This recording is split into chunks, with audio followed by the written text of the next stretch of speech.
नमस्कार। किरण की कहानी चैनल में आपका स्वागत है। आज की हमारी कहानी है अनचाही मेहमान। हेलो मम्मी, मैं शिल्पा बोल रही हूँ। कैसी हैं आप? मम्मी, रक्षित की छुट्टियाँ हैं, मैं 2-3 दिन के लिए आ रही हूँ। शिल्पा ने खुशी खुशी मम्मी को फ़ोन पर कहा। अरे वाह बेटा, यह तो बहुत अच्छी बात है, पर केवल 2-3 दिन ही, कम से कम 1 हफ्ता तो रुकती। मम्मी ने खुशी भरे स्वर में कहा। अरे अब आ रही हूँ, वही बड़ी बात है मम्मी। अच्छा, भाभी कहाँ है? उनका फ़ोन कब से ट्राई कर रही हूँ, लग ही नहीं रहा है। शिल्पा ने पूछा। यही है अपने कमरे में, किसी काम में व्यस्त होंगी, इसलिए उसे पता नहीं चला होगा। रुक, उसे बुलाती हूँ, मम्मी ने सफाई देते हुए कहा। कोई बात नहीं मम्मी, मैं बाद में बात कर लूँगी, आप उन्हें बता देना, कहते हुए उसने फ़ोन रख दिया। उसका मन उदास हो गया। शिल्पा सुबह से भाभी को कई बार फ़ोन कर चुकी थी, पर उन्होंने फ़ोन नहीं उठाया और ना ही कॉल बैक किया। जबकि शिल्पा ने दोपहर में बाजार जाकर भतीजे भतीजी के लिए गिफ्ट्स और मिठाई ले लिए। भैया और मम्मी को उनके यहाँ की स्पेशल रसमलाई और पेड़े बहुत पसंद है, तो वह भी ले लिए। भाभी के लिए क्या लूँ, इसी उधेड़ बुन में थी और इसीलिए भाभी को बार बार फ़ोन कर रही थी। फिर याद आया, भाभी को तो तरह तरह की आर्टिफिशियल ज्वेलरी का बहुत शौक़ है, तो उनके लिए नए डिज़ाइन की ज्वेलरी ले ली। अब तो लग रहा था कि कब कल आए और वह मायके पहुंच जाए। मायके की याद ही मन में इतना उत्साह जगा देती है, तो फिर अभी तो बस वहां पहुंचने में कुछ घंटे ही बाकी हैं। ट्रेन बहुत सुबह पहुंचती थी, तो शिल्पा ने स्टेशन आने के लिए भैया को मना कर दिया था। बेवजह उनकी रात खराब हो जाती। आजकल ओला उबर जैसी टैक्सियाँ और ऑटो तो पल भर में ही मिल जाते हैं। 6 बजे सुबह ट्रेन पहुंच गई। ट्रेन रुकने के पहले ही टैक्सी बुक कर ली। अब एक पल का भी इंतज़ार मुमकिन नहीं था। स्टेशन से घर के लिए वैसे भी आधा घंटा लग ही जाता था। शिल्पा का मन खुशी से भर उठा।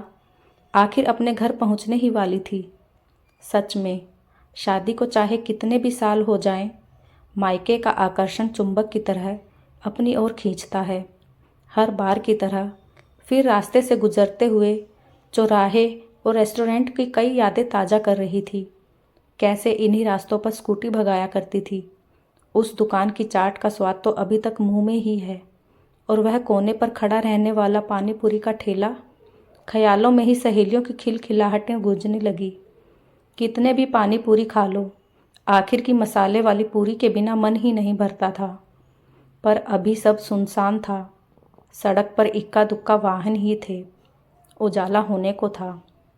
वैसे इन 3 सालों में शहर भी बहुत बदल गया था। सड़कें बहुत सुधर गई, कई नई बिल्डिंग भी बन गई थी। टैक्सी रुकते ही विचारों को भी ब्रेक लग गया। अरे वाह, घर आ गया। मम्मी और भाभी दरवाजे पर रास्ता देखते खड़ी होंगी।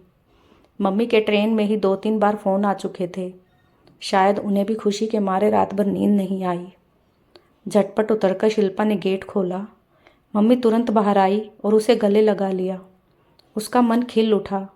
आखिर 3 साल बाद आने को हो पाया था। रक्षित की पढ़ाई के कारण वह निकल ही नहीं पाई। मम्मी ने रक्षित को प्यार से पुचकारा और उसे अंदर लेकर आ गई। शिल्पा ने देखा, मम्मी को चलने में थोड़ी तकलीफ थी। हाँ, अभी घुटनों की तकलीफ के कारण उनसे ज़्यादा चला नहीं जाता और ना ही देर तक खड़े रह पाती हैं। अंदर एकदम सन्नाटा था। उसने प्रश्नवाचक नज़रों से मम्मी की तरफ देखा। बैठ बेटा शिल्पा, भाभी अभी आती ही होगी, उसके उठने का टाइम हो ही गया है। रक्षित बेटा, अंदर मेरे कमरे में सामान रख लो। घर में सन्नाटा देखकर शिल्पा का तो सारा उत्साह ही काफूर हो गया। अब तो लगभग 7 बजने वाले थे। भाभी तो उठ ही जाती हैं इस समय। उसने बाथरूम की ओर रुख किया, वापस ड्राइंग रूम में आ गई और किचन में बर्तनों की आवाज़ सुनाई दी। मन फिर खुश हो गया। भाभी उठ गई, लगता है चाय नाश्ता बना रही हैं। हाय भाभी, कहते हुए किचन में घुसी तो वहाँ मम्मी को पाया। उन्होंने मुस्कुराते हुए पानी का गिलास आगे बढ़ा दिया। चल तू बैठ, मैंने चाय चढ़ा दी है। न जाने क्यों शिल्पा का चेहरा उतर गया। अरे अभी क्यों बनाई, भाभी के साथ ही पी लेती। अब मेरे साथ पी ले, भाभी के साथ गरम नाश्ता कर लेना। मम्मी ने मुस्कुराते हुए कहा। अच्छा लाओ मैं बना दूँ। बन ही गई, बस छान के ला रही हूँ। ले तब तक तू ये बिस्किट बाहर लेकर जा। रक्षित के लिए दूध भी गर्म कर दिया है। कैसा पिएगा, बॉर्नवीटा वाला या सादा? बॉर्नवीटा वाला, शिल्पा ने दबी आवाज़ में कहा। मम्मी के प्लेट में निकाले बिस्किट लेकर वह बाहर आ गई। दोनों माँ बेटी चाय पीते पीते बातों में मशगूल हो गई, पर बार बार शिल्पा की नज़र ऊपर जाती सीढ़ियों की तरफ जा रही थी। मम्मी भांप गई कि शिल्पा के मन में क्या चल रहा है और बोली, लगता है उसको भी रात को नींद नहीं आई, इसलिए अभी तक उठ नहीं पाई बेचारी। बच्चे तो 10 बजे के पहले उठेंगे नहीं और भैया भी 8:30 तक उठेगा। आजकल उसके ऑफिस में बहुत काम चल रहा है ना। मम्मी ने सफाई दी। इंतज़ार करते 8 बज गए। तभी भाभी को उतरते देखा। उनके हाथ में एक पेपर और दूसरे हाथ में ट्रे थी जिसमें चाय का कप रखा था। भाभी पास पहुंची। उन्होंने एक औपचारिक मुस्कान दी। कैसी हो आप? भाभी आ गई आप? जी, भाभी ने औपचारिक सा जवाब दिया और चुपचाप किचन का रुख किया। शिल्पा को बहुत अजीब सा लगा। 3 साल बाद भी मायके आने पर भाभी का इतना औपचारिक व्यवहार, पर वह चुप रह गई। उसने मम्मी के चेहरे की बेबसी पढ़ ली थी। भाभी यह लीजिए, कहते हुए मिठाई, नमकीन और सारे उपहार निकालकर उन्हें दे दिए। अरे, यह सब क्यों उठा लाई आप? यहाँ कोई नहीं खाता यह सब।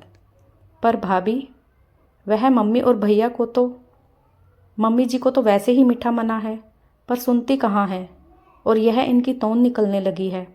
बच्चे तो वैसे भी नहीं खाते हैं यह सब, आपने फालतू की तकलीफ़ की।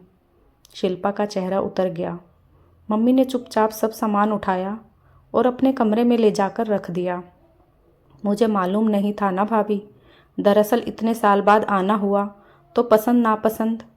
भाभी ने शिल्पा की बात को बीच में काटते हुए कहा। अच्छा, क्या बना दूँ लंच में? दीपा पहले गरम नाश्ता तो बना लो, अभी खाने में देर है, मम्मी ने कहा तो भाभी ने उनकी तरफ पलटकर देखा। मम्मी चुप हो गई। भाभी आप चाय तो पी लो, फिर खाने की तैयारी देख लेंगे। मैंने पी ली। अरे मैंने तो देखा नहीं आपने कब पी। मैं तो सुबह 6 बजे ही ग्रीन टी ले लेती हूँ। अखबार पढ़ते हुए ऊपर इलेक्ट्रिक केतली में बन जाती है, भाभी ने रूखा सा उत्तर दिया। शिल्पा को आघात लगा। वह सुबह से नीचे उनका इंतज़ार करते हुए बैठी है और उन्होंने मिलना तक ठीक नहीं समझा। वह इस घर की बेटी है, कोई अनचाही मेहमान तो नहीं। कुछ भी सादा खाना बना लेते हैं भाभी, जो बच्चों को पसंद हो। आप अपना बता दो, बच्चों का तो मैं देख लूँगी, और मेरा लंच तो बाहर है, भाभी ने उसी रूखेपन से कहा। तो भाभी आप परेशान मत हो, हमें जो लगेगा बना लेंगे, उसने यथासंभव प्यार से कहा। ठीक है, जैसा आप चाहो, कहते हुए भाभी अंदर चली गई। उनका इतना रूखा व्यवहार देखकर शिल्पा की आंखों में आंसू आ गए, पर मम्मी को वह दुखी नहीं करना चाहती थी, इसलिए अपने आप को संभाल लिया और मम्मी के साथ गप्पे लगाने लगी। तभी भैया उठकर आए। उन्होंने प्यार से उसे गले लगाया। 3 साल तक ना आने की मीठी शिकायत भी कर दी और अभी कम से कम 1 हफ्ते ना जाने देने का फरमान भी सुना दिया। रक्षित को अपने पास बैठाकर उससे उसकी पढ़ाई के बारे में पूछने लगे। शिल्पा की पलकें भीग गई। यह आंसू भी कितने नादान हैं, गम में भी छलक उठते हैं और खुशी में भी। दीपा, नाश्ते में क्या बना रही हो? इतने सालों बाद शिल्पा आई है, उसकी पसंद का कुछ अच्छा सा बना लो, और मैं बाज़ार से गर्मा गर्म कचौरी समोसे ले आता हूँ। भैया ने भाभी को आवाज़ लगाई। और तू हमारे लिए रसमलाई और पेड़े लाई है कि नहीं? तुम्हारे यहाँ का स्वाद ही अलग है। लाई हूँ ना भैया। शिल्पा का चेहरा खिल उठा। वो उठकर अंदर कमरे में गई और यहाँ मम्मी के चेहरे पर भी मुस्कुराहट आ गई। नाश्ते के समय भैया ने भाभी को बाहर लंच पर जाने का मना कर दिया। भाभी का चेहरा गुस्से से लाल हो गया। शिल्पा ने बात संभाली। भैया, भाभी को क्यों मना कर रहे हो? कुछ घंटों की ही तो बात है, अभी 2-3 दिन हूँ यहाँ। शिल्पा की बात सुनकर दीपा का तना हुआ चेहरा सामान्य हुआ। शिल्पा ने राहत की सांस ली। भाभी शाम को देर से लौटी। उनका मायका भी वहीं पास में ही था। दोपहर में उन्होंने बच्चों को भी वहीं बुला लिया था। शिल्पा चुप रह गई। वैसे भी मम्मी के साथ उसे काफ़ी वक्त मिल गया बिताने को, पर रक्षित अकेले बोर हो रहा था। मम्मी बार बार अफसोस कर रही थी, पर उसने बात संभाल ली। इसी तरह दिन बीत गए। उसने जाने का दिन भी आ गया। मम्मी सुबह से बहुत उदास थी। शिल्पा के रहने से वो बहुत खुश थी, नहीं तो दिन भर वह अकेली रहती थी। उनके पास टीवी पर घिसे पिटे सीरियल बार बार देखने के अलावा कोई चारा नहीं था। शिल्पा के जाने का समय हो रहा था, पर भाभी का कहीं अता पता ही नहीं था। इन 3 दिनों में वह एक बार भी भैया भाभी के कमरे में ऊपर नहीं गई थी। उसने सोचा जाते जाते वहीं मिल लेती हूँ। सीढ़ियाँ चढ़कर जैसे ही दरवाजे पर पहुँची, उसके कदम भाभी की आवाज़ सुनकर छिटक गए। हाँ यार, आज अब शिल्पा जा रही है। महारानी के इतने नखरे कि क्या बताऊँ। मैं तो परेशान हो गई। खाने में तरह तरह की फरमाइश, और मेम साहब को घुमाने और शॉपिंग के लिए भी ले जाओ। किसी काम को हाथ तक नहीं लगाती। एक गिलास पानी भी अपने हाथ से नहीं लेती, जैसे मैं उसकी नौकर बैठी हूँ। वो तो उनका मुंह देखना पड़ता है, नहीं तो ऐसे मेहमानों को तो मैं घर में घुसने भी नहीं दूँ। शिल्पा जड़त हो गई। इतना बेहद सफ़ेद झूठ, उसकी इतनी बुराई, सामने वाला उसके बारे में क्या सोच रहा होगा। एक पल तो उसे लगा उल्टे पैर लौट जाऊं, पर कुछ निश्चय करके वह कमरे में दाखिल हो गई। भाभी की पीठ थी और वह उसकी बुराई करे जा रही थी। भाभी, मेरे बारे में अच्छा नहीं बोल सकती तो कम से कम झूठ तो मत बोलो। शिल्पा की आवाज़ सुनकर वह हड़बड़ा गई। पलटकर देखा तो शिल्पा का चेहरा गुस्से से लाल था।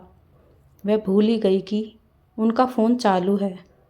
वो दीदी, आप गलत समझ रही हो। मैंने सब सुन लिया है भाभी, और मुझे बहुत दुख हुआ। 3 साल बाद बस 3 दिन के लिए आई थी और आपने मेरे साथ 3 घंटे भी नहीं बिताए। आप तो ज़्यादातर समय बच्चों को लेकर अपने मायके ही चली जाती थी। मुझे उसमें भी कोई प्रॉब्लम नहीं है, पर मैंने कब आपसे फरमाइश की? कब मैंने कोई काम नहीं किया? कौन सी शॉपिंग आपने मुझे करवा दी, यह भी बता दो। मुझे तो पता ही नहीं चला। आप तो रोज़ ही अपने मायके चली जाती हो, वह भी पूरी पूरी दोपहर। आपकी भाभियाँ अगर ऐसे ही आपके लिए बोलें तो? मैं नहीं चाहती थी कि आपके खराब बर्ताव के बारे में मैं सोचूं भी, पर दूसरों के सामने मेरी गलत सलत बुराई, यह तो आपने हद ही कर दी। नहीं दीदी, मैं आपके बारे में नहीं बोल रही थी। उन्होंने सफाई देने की कोशिश की। भाभी, यह मत समझ लेना कि आप मेरे साथ बुरा व्यवहार करोगी तो मैं यहाँ आना छोड़ दूँगी। जब तक मेरी माँ और भाई हैं, मैं उनसे मिलने आती ही रहूँगी। भाभी, मुझे नहीं पता कि आपको मेरे आने से क्या समस्या है, पर मैं इस घर की बेटी हूँ, कोई अनचाही मेहमान नहीं। इस बात को आप हमेशा याद रखोगी। भाभी की कोई सफाई सुने बिना ही शिल्पा सीढ़ियाँ उतर गई। उसके मन से एक बोझ उतर गया। मायके को क्यों पुराया समझे, यह जबकि यहीं पैदा हुई और बड़ी हुई है। उसकी माँ और भाई से तो उसका खून का रिश्ता है ना, फिर कहाँ का परायापन। तो दोस्तों, आपको हमारी कहानी कैसी लगी? क्या शिल्पा ने भाभी को जवाब देकर ठीक किया? अपनी राय कमेंट में ज़रूर बताइएगा।